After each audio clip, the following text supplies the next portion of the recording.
India social and cultural centre തെരഞ്ഞെടുപ്പ് ഈ മാസം 27-നാണ്. ഇന്ത്യൻ ഇസ്ലാമിക് സെന്ററിൽ മാർച്ച് 20-നാണ് തെരഞ്ഞെടുപ്പ്. കേരള സോഷ്യൽ സെന്ററിലെയും മലയാളി സമാജത്തിലെയും തെരഞ്ഞെടുപ്പുകൾ ഏപ്രിൽ മെയ് മാസങ്ങളിൽ നടക്കും. സാംസ്കാരിക മന്ത്രാലയത്തിന്റെ അംഗീകാരമുള്ള സംഘടനകളാണിവ. ISCയിലെ പ്രധാന ഭാരവാഹി സ്ഥാനങ്ങളിലേക്കെല്ലാം വാശിയേറിയ മത്സരമാണ് നടക്കുന്നത്.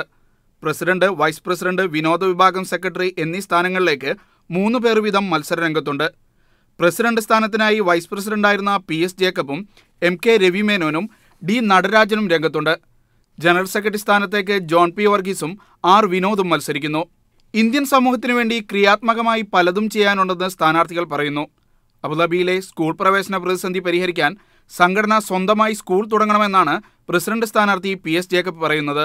ഇവിടെ ഇന്ത്യൻ സമൂഹം അനുഭവിക്കുന്ന സ്കൂളുകളുടെ അഭാവം നമ്മൾ അഡ്രസ് ചെയ്യേണ്ടതായിട്ടുണ്ട്. നമ്മുടെ എല്ലാ മെമ്പേഴ്സിനും അഫോർഡബിൾ ആയിട്ടുള്ള നിരക്കിൽ മാക്സിമം ഫെസിലിറ്റീസ് എൻജോയ് ചെയ്യാനുള്ള സൗകര്യം ഉണ്ടാക്കി. 2250 അംഗങ്ങളുള്ള ISCയിൽ 1200 പേർക്കാണ് വോട്ട് ചെയ്യാൻ അർഹതയുള്ളത്.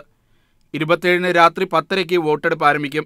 UAE സാമൂഹ്യകാര്യ മന്ത്രാലയം അധികൃതരുടെ നേതൃത്വത്തിലാണ് വോട്ടെടുപ്പ് നടക്കുക.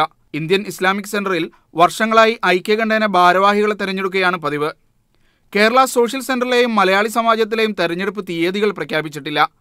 തീയതി പ്രഖ്യാപനത്തോടെ മത്സരചിത്രം കൂടുതൽ വ്യക്തമാകും. Jawad Muhammad, media 1, Abu Dhabi.